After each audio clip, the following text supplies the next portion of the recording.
You ask Tiger to solve. This deals with linear equations with one unknown.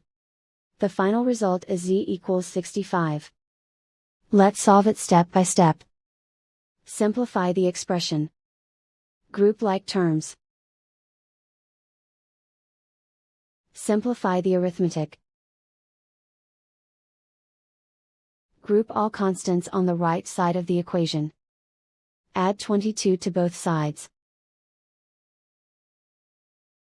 Simplify the arithmetic.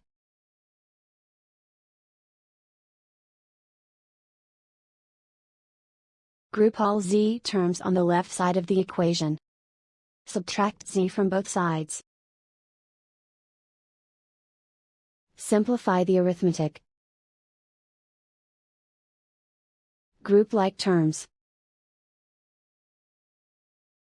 Simplify the arithmetic. And so the final result is z equals 65.